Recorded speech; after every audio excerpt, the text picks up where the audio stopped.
GBA ಚುನಾವಣೆಗೆ ಸಿದ್ಧತೆ ಮಾಡಿಕೊಳ್ಳುತ್ತಿರುವ ಯಲಹಂಕ ಜೆಡಿಎಸ್ನ ಯುವ ನಾಯಕ.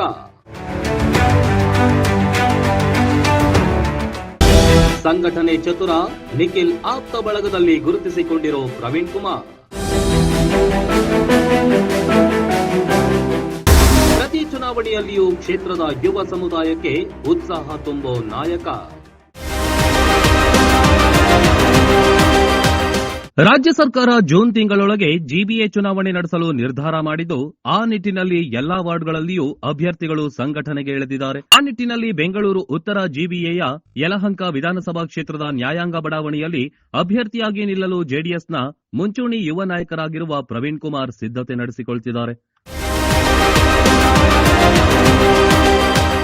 ಹೌದು, ಹಲವಾರು ವರ್ಷಗಳಿಂದ ಸ್ಥಳೀಯ ರಾಜಕಾರಣದಲ್ಲಿ ಗುರುತಿಸಿಕೊಂಡಿರುವ ಪ್ರವೀಣ್ ಕುಮಾರ್ ಜೆಡಿಎಸ್ಗೆ ಬಂದ ಮೇಲೆ ಉತ್ತಮ ಭವಿಷ್ಯ ಹಾಗೂ ಉತ್ತಮ ಸ್ಥಾನಮಾನಗಳನ್ನ ಪಡೆದುಕೊಂಡಿದ್ದಾರೆ.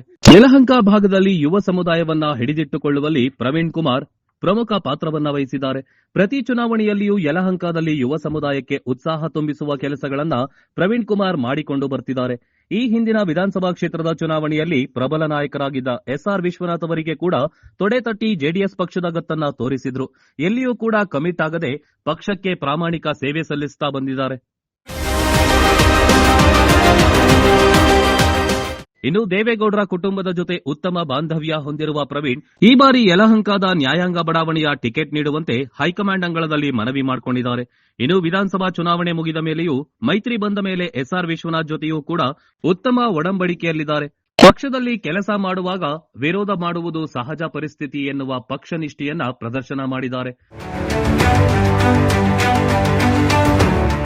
ಒಟ್ನಲ್ಲಿ ಈ ಬಾರಿ ಯಲಹಂಕದ ನ್ಯಾಯಾಂಗ ಬಡಾವಣೆಯಲ್ಲಿ ಜೆಡಿಎಸ್ನಿಂದಲಾದರೂ ಇಲ್ಲವೇ ಮೈತ್ರಿ ಅಭ್ಯರ್ಥಿಯಾಗಿ ಅಖಾಡಕ್ಕೆ ಇಳಿಸಿದ್ದೇ ಆದಲ್ಲಿ ಗೆದ್ದುಕೊಂಡು ಬರುವ ಆತ್ಮವಿಶ್ವಾಸವನ್ನ ಪ್ರವೀಣ್ ಹೊಂದಿದ್ದಾರೆ. ಇನ್ನು ದೇವೇಗೌಡರು ಕುಮಾರಸ್ವಾಮಿ ಹಾಗೂ ನಿಖಿಲ್ ಕುಮಾರಸ್ವಾಮಿ ಅವರಿಗೆ ಆಪ್ತರಾಗಿರೋದ್ರಿಂದ ಅವಕಾಶ ಸಹಜವಾಗಿ ಸಿಗುವ ವಿಶ್ವಾಸದಲ್ಲಿದ್ದಾರೆ.